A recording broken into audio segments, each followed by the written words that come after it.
Bonjour et bienvenue au Cœur d'Acharnement. Aujourd'hui, en 5e épisode, nous parlerons du mois pour contrer l'intimidation et la violence à l'école. Mon nom est Catherine, élève de 5e secondaire. Je serai votre animatrice pour cet épisode en compagnie de Sarah-Jeanne, élève en première secondaire. La violence à l'école peut prendre plusieurs formes telles que intimidation, cyberintimidation, discrimination, homophobie, violence physique, agression indirecte, taxage et plus encore. Les jeunes, les parents et les éducateurs doivent prendre conscience de leur rôle et agir contre l'intimidation et la violence à l'école. Pour en parler, accueillons M. Bonneau en première partie d'émission, suivi de Mme Ouzachel en deuxième partie. Bonjour, M. Bonneau. Merci de participer à notre balado. Avant tout, est-ce que vous pouvez nous décrire votre rôle au sein du collège? Bonjour, Mademoiselle Leclerc. Ça me fait plaisir d'être ici avec vous ce matin. Mon rôle est surveillant général, mon poste. Je travaille avec 8 surveillants qui sont à ma charge. Notre rôle est de veiller au bon fonctionnement de l'école à tous les niveaux. Disciplinaire et tout ça. Je m'occupe aussi de gérer tout ce qui est disciplinaire, les parents, les bulletins et tout ça, les reprises, les retenues. Donc, c'est un peu mon rôle au sein du collège.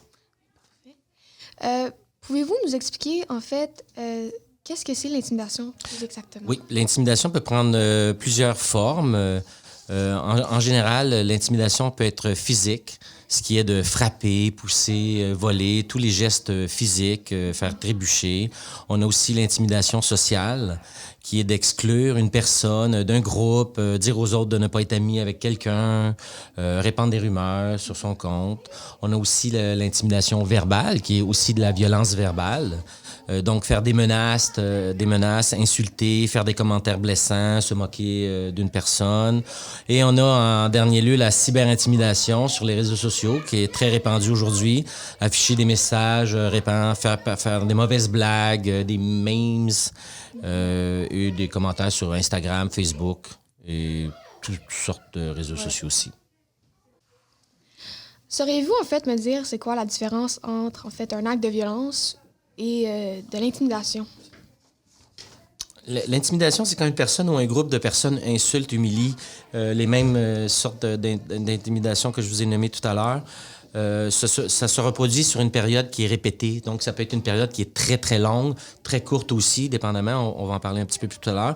Alors qu'un acte de violence, c'est plutôt spontané. Donc, une querelle, une chicane, quelqu'un qui dit... ça peut être aussi suite à un commentaire blessant, peu importe. Il y a un coup de poing, un coup de pied. Ça peut être une bousculade, poussée. Ça, un acte de violence spontané plutôt que l'intimidation. C'est surtout la différence qu'il y a ça. Parce qu'il y a quand même de la violence dans l'intimidation, mais donc c'est à répétition. Donc. OK. Parce que c'est ça, ce que je veux dire, c'est que quand une personne est intimidée, elle peut souvent avoir peur, se sentir seule, impuissante surtout, puis sans défense, puis devant les personnes qui, lui, en fait, lui font du mal. Donc, une prochaine question pour vous. Que faire si je suis témoin d'un acte de violence ou d'intimidation? Bien, en tant que témoin d'un acte de violence ou d'intimidation, tu peux aider la personne ou, au contraire, aggraver la situation.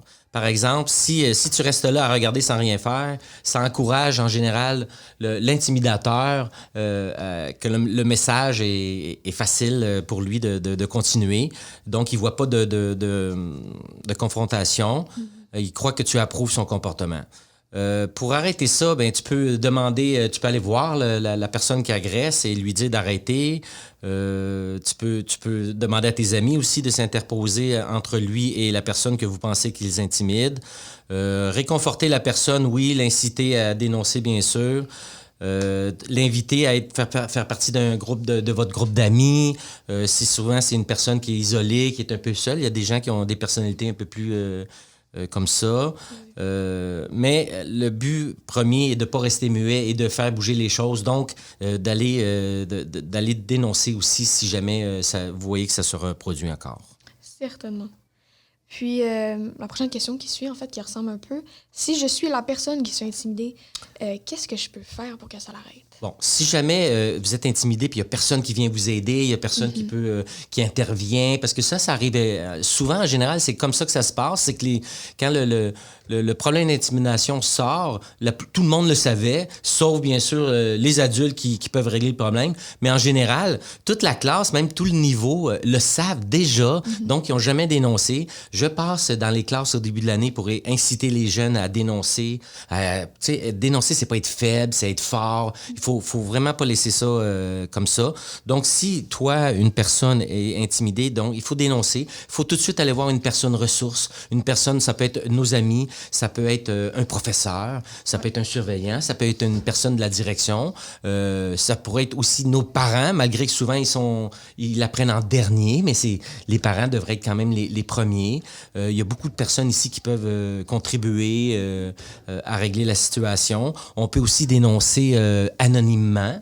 Donc, dans l'agenda, il y a une page anonyme. Aussi, dans le pluriportail, on peut dénoncer anonymement. Ça peut être la personne intimidée et aussi une autre personne qui veut pas ça, parce que souvent, les gens ont peur de représailles, donc ils ont peur d'être traités de snitch, le terme que vous utilisez. Donc, mais une fois que le problème est réglé, d'habitude, il n'y a aucune représailles ici, là. Ça va assez bien à ce niveau-là. Maintenant, je sais à qui m'adresser si je suis témoin d'intimidation ou si j'en vis moi-même. Merci Catherine. Pour cette deuxième partie, j'invite Mme Ozachuk à nous parler des activités qu'a faites le collège durant le mois d'octobre. Bonjour Mme Ozachuk. Avant de commencer, parlez-nous de vos responsabilités à Charlemagne. Oui, mes responsabilités. Je suis surveillante générale au préscolaire primaire. Je suis également responsable du service d'études et gardes et du volet intimidation. Pouvez-vous nous dire quelles activités ont été faites?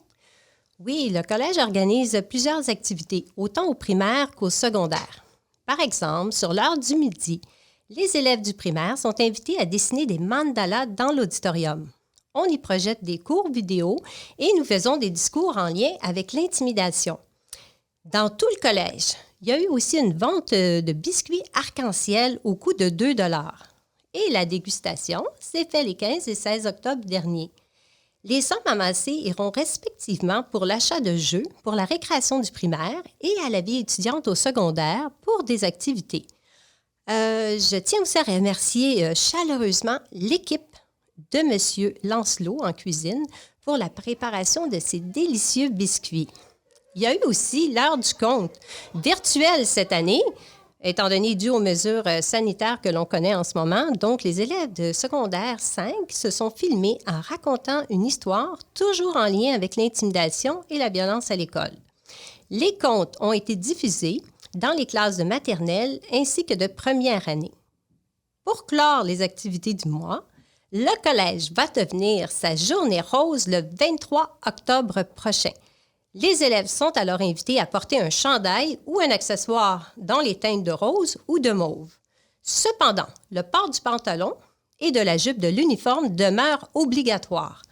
Toutes les activités se déroulent dans un environnement propice aux échanges sur le sujet de l'intimidation et de la violence à l'école.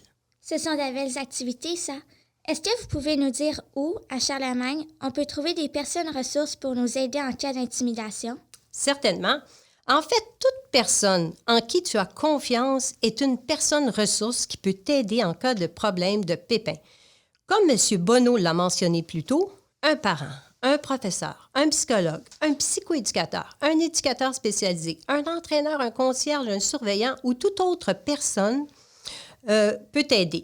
Au primaire, ma porte est toujours ouverte pour écouter les jeunes dans ces situations. Au secondaire, évidemment, on a M. Bonneau, Madame Boisjoli à la vie étudiante ou même un mentor de maison sont des personnes ressources. L'important, c'est d'en parler et de ne pas rester seul avec le problème.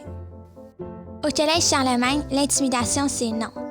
Merci à nos invités d'aujourd'hui et merci à ma co-animatrice Sarah-Jeanne. Merci à toi, Catherine, et nous vous disons à la prochaine pour un autre balado au cœur de Charlemagne.